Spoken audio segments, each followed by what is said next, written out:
धनतेरस दीपावली पर्व की शुरुआत का पहला दिन माना जाता है। यह दिन विशेष रूप से धन, स्वास्थ्य और समृद्धि की प्राप्ति का प्रतीक है। इस दिन कई देवी देवताओं की पूजा का विशेष महत्व बताया जाता है।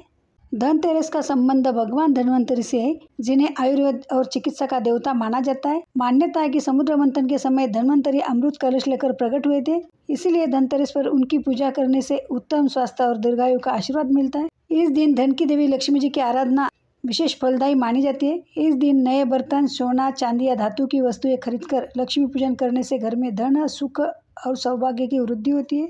धन के देवता भगवान कुबेर की पूजा भी इस दिन की जाती है। धनतेरस की संध्या को यमराज के नाम का दीपक जलाना भी शुभ माना जाता है। इसे दीपदान कहते हैं।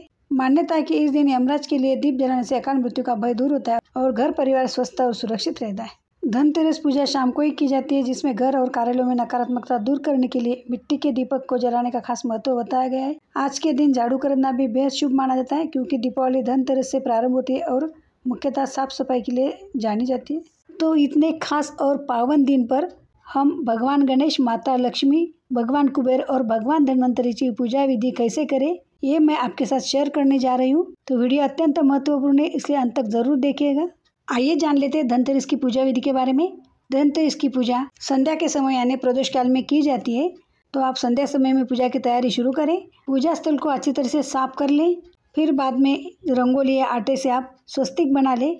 ईशान कोण या पूर्व दिशा में चौकी की स्थापना करें। चौकी स्थापित करने के बाद इस पर एक साफ लाल वस्त्र बिछाएं। इसे गंगाजल से शुद्ध कर लें। अब सभी भगवानों के आसन के स्वरूप में इस पर कुछ अक्षत डालें। इस चौकी पर माता लक्ष्मी को स्थापित करें। माता लक्ष्मी के साथ ही कुबेर यंत्र को कुबेर देवता के रूप में और एक सुपारी को श्री गणेश के रूप में स्थापित करें। यदि आपके पास कुबेर यंत्र है या भगवान गणेश की मूर्ति है तो आप मूर्ति भी ले सकते हैं। आप उन्हें स्थापित करें। अब एक कलश में जल भरें। इसकी कंठ पर कलावा बांधें। अब चौकी पर कुछ अक्षत डालकर यहाँ इस कलश को स्थापित करें। कलश के ऊपर एक बड़ा दीपक रखें और इसे प्रज्वलित करें। यह जल कलश भगवान धन्वंतरि का स्वरूप है। यमराज देवता की पूजा के लिए एक बड़ा मिट्टी का दीपक लें। इसमें एक कौड़ी, एक सिक्का और भोग के रूप में थोड़ा सा गुड़ या शक्कर डालें। इसे सरसों के तेल से भरकर इसमें 3 या 4 रुई की बातियां रखें। इसे जलाएं। 13 मिट्टी के दीपक प्रज्वलित करने के लिए पूजा की चौकी के पास रखें। अब जल पात्र से 3 बार आचमन विधि करें और चौथी बार बाएं हाथ से दाएं हाथ में जल लेकर हाथ साफ करें। इसके बाद आप प्रथम पूज्य श्री गणेश, माता लक्ष्मी, कुबेर देव, धन्वंतरि भगवान, यमदीप और जल कलश पर गंगाजल छिड़के। इसके बाद हल्दी, कुमकुम, रोली, चंदन, पुष्प आदि से पंचोपचार की क्रिया करें। चौकी पर विराजमान देवों को कलावा अर्पित करें। कौड़ी या सिक्का माता के चरणों में भी रखें। इसके बाद सभी भगवानों को अबीर, गुलाल और अन्य सुगंधित चीजें चढ़ाएं और धूप अगरबत्ती जलाएं। साथ ही जो हमने 13 दीपक लिए उसे भी प्रज्वलित करें। धनतेरस के दिन अपने जो भी सामग्री खरीदे उसे पूजा में चौकी के पास अवश्य रखें। इस दिन आप खील, बतासे और धनिया भी माता लक्ष्मी को धनतेरस के दिन अवश्य चढ़ाएं। सोने चांदी के आभूषण, सिक्के, बर्तन, नई झाड़ू, धान, मूंग आदि भी पूजा में अवश्य रखें।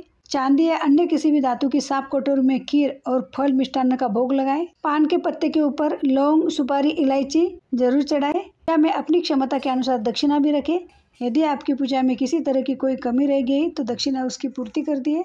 इसके बाद दाएं हाथ में पुष्प लेकर चौकी पर विराजित सभी देवों से अपने परिवार के सुख, शांति और समृद्धि जीवन की कामना करें और इस पुष्प को देवों के चरणों में अर्पित करें। अब कर्पूर से आरती करें और सबसे प्रसाद वितरित करें। मृत्युदेव यमराज जी के लिए जो दीपक आपने जलाया उसे ले जाकर अपने घर की दक्षिण दिशा में रखें।